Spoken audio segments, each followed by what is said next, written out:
Yo, Void! Könnte jemand sagen, der einen Horror-Thriller aus dem Jahr 2016 mit einem unglaublich nervigen Werbemaskottchen aus den 80er Jahren verwechselt, das aus noch viel unglaublicheren Gründen wieder von der Bildfläche verschwunden ist.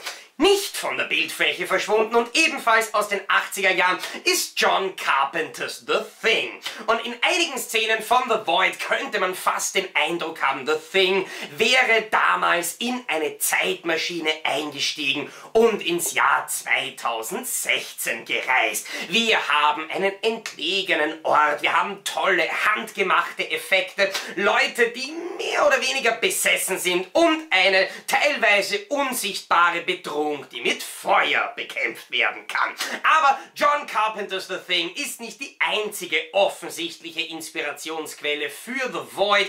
Da haben wir noch ganz andere Kaliber, logischerweise Prince of the Darkness. Ich sehe relativ viel vom komischen Ende von Hellraiser 2 und so weiter und so fort. Das soll aber auf gar keinen Fall heißen, dass The Void einfach nur blind von Horror-Klassikern abkupfert. Ähnlich wie beispielsweise The Cabin in the Woods handelt es sich um einen Film, der natürlich seine Wurzeln kennt, der einige ganz offensichtliche Hommagen und Liebeserklärungen an Genre-Klassiker abliefert, der aber mindestens genauso viele eigene Ideen hat und gerade deswegen vor allem für Horrorfans definitiv überzeugend ist. Und interessanterweise sind auch die Leute hinter The Void alles andere als uninteressant. Regie geführt haben bei diesem Film nämlich zwei Leute.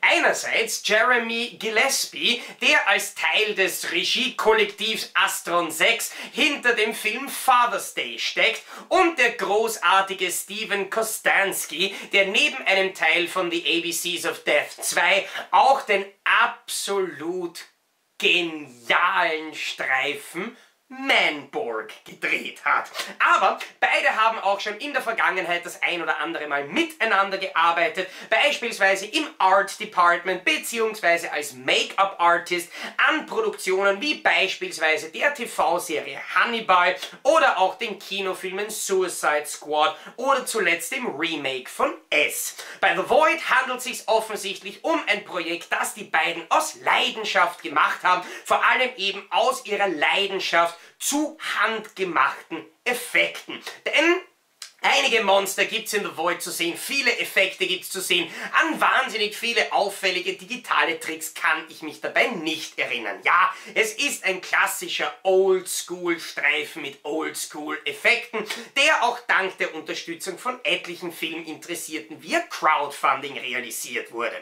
In deutscher Sprache ist der Film am 19. Mai 2017 über Ascot Elite Home Entertainment auf DVD und Blu-ray erschienen. Bei mir ist der Film jetzt erst im Blu-ray Keepcase gelandet und deswegen freue ich mich darüber, euch in der heutigen Ausgabe von Playzockers Blu-ray Check die deutsche Standard Blu-ray von The Void näher vorzustellen. Es gibt zu dem Film The Void einige richtig geile Cover-Artworks. Das, was hier auf der Front der deutschen Blu-ray von Ascot Elite in unsere Richtung blickt, ist ehrlich gesagt keins davon. Aber trotzdem ein Artwork, das mir persönlich relativ gut gefällt. Wir sehen quasi die über alles thronende Dreiecksform, die eben dann teilweise in den absurderen Sequenzen des Films einen ähnlichen Stellenwert einnimmt wie andere Formen, die ich aus spoilertechnischen Gründen nicht weiter erwähnen möchte, aus Hellraiser 2.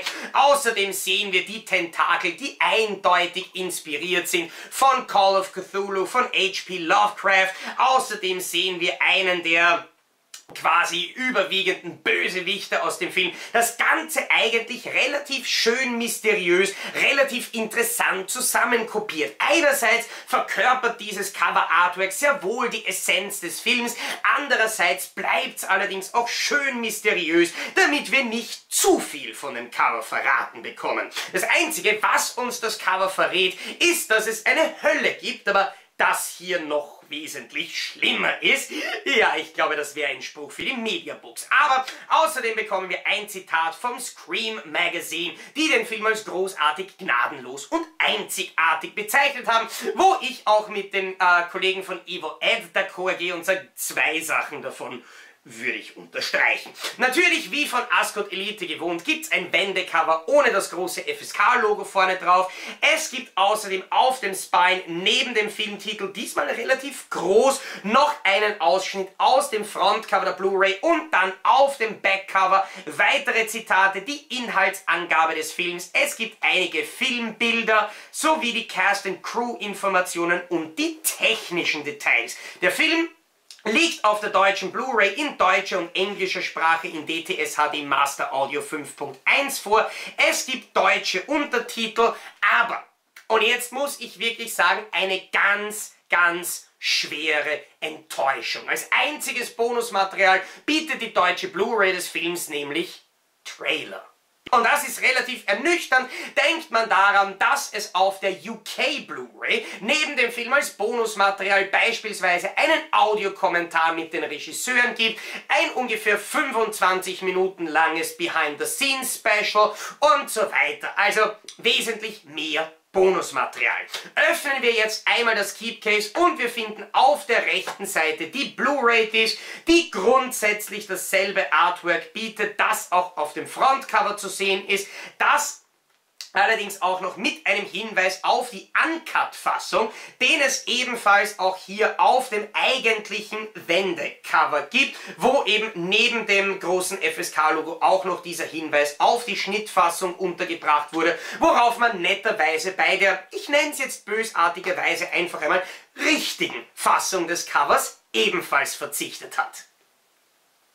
Mit dieser Blu-ray erscheint der Film The Void zum allerersten Mal in deutscher Sprache in High Definition und deswegen möchte ich im nächsten Segment von Playzockers Blu-ray Check wie gewohnt einige Bilder aus dem deutschen HD-Transfer des Films direkt zeigen. Weise allerdings wie gewohnt darauf hin, dass ich diese Bilder in keinster Art und Weise bearbeitet oder verfremdet habe, sie aber natürlich abspeichern, ins Video einfügen, dieses dann rendern und auf YouTube hochladen musste, weswegen die Bildqualität der Screenshots in der jetzt folgenden Slideshow nicht mehr 1:1 mit der tatsächlichen Blu-ray-Bildqualität übereinstimmen können.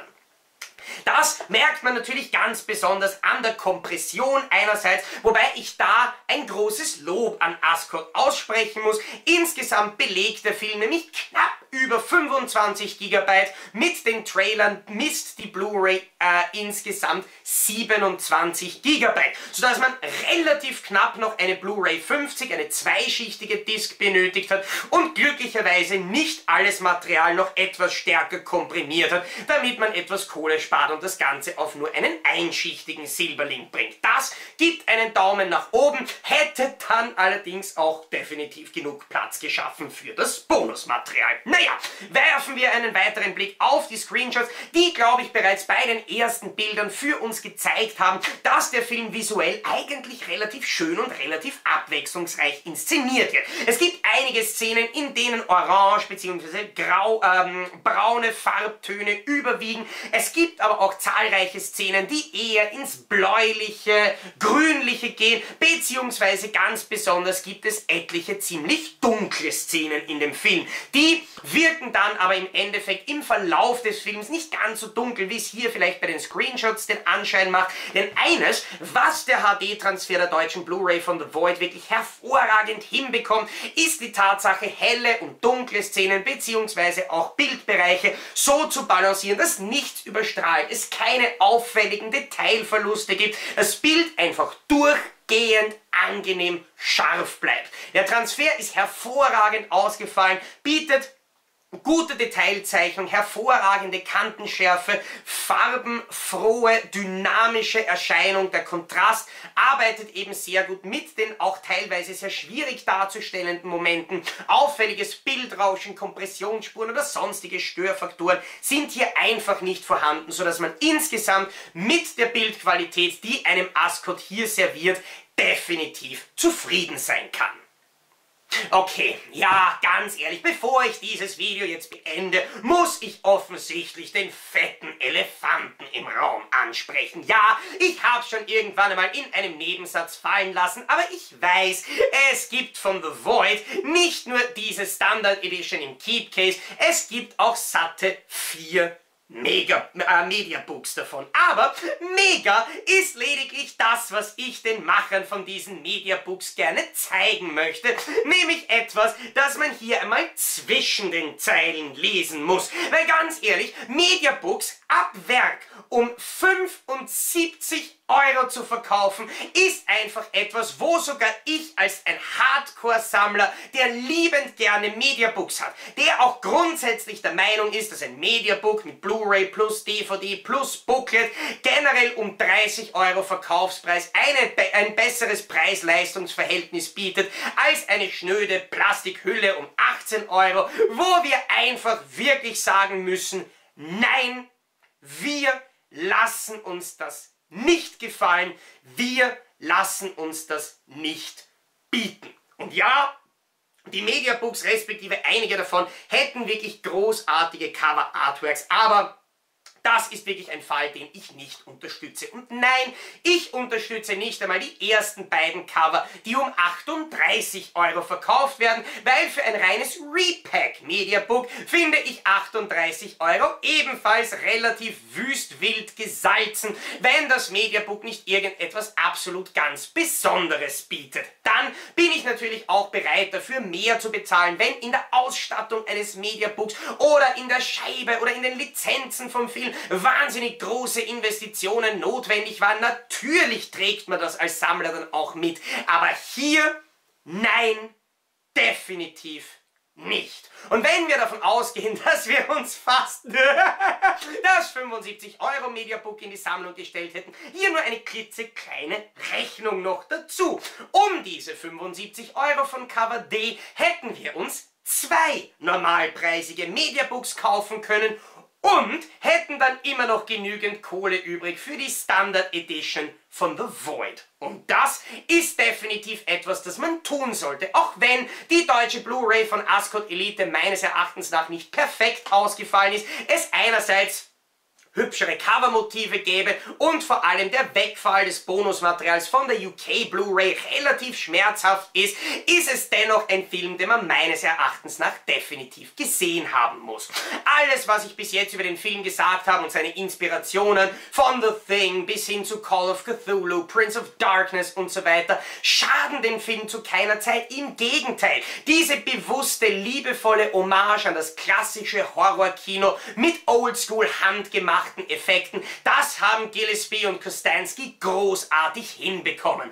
Der Film baut vor allem am Anfang eine wirklich unheilvolle, düstere, spannende Atmosphäre auf, die er teilweise auch bis in die zweite Hälfte hinweg halten kann. Das Einzige, was man bei dem Film vielleicht ein bisschen verabsäumt hat, ist wirklich interessante Charaktere zu schreiben. Die verlieren den Zuschauer dann nämlich irgendwann einmal, außerdem mit den klassischen Klischees des etwas nicht ganz wirklich überwiegend hellen Kleinstadtpolizisten bis hin zum schwangeren Mädchen und so weiter. Es kommt dann auch zu einigen Klischees und gegen Ende wird das Ganze ziemlich konfus und verwirrend, aber grundsätzlich ist es ein definitiv gelungener Horrorfilm, der einerseits eben das Genre sehr gut anerkennt, andererseits auch eigene Sachen, eigene neue Ideen einbringt und der vor allem zeigt, dass Leute, die grundsätzlich in erster Linie für Trashwerke wie Father's Day und Manborg verantwortlich sind,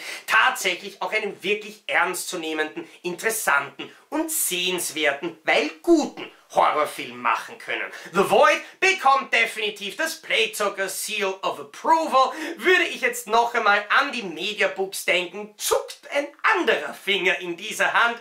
Deswegen mache ich das Ganze gar nicht. Sagt Dankeschön fürs Zuschauen und wir sehen uns hier auf Playzocker Reviews definitiv in Bälde wieder mit einem weiteren Blu-ray-Check. Ciao!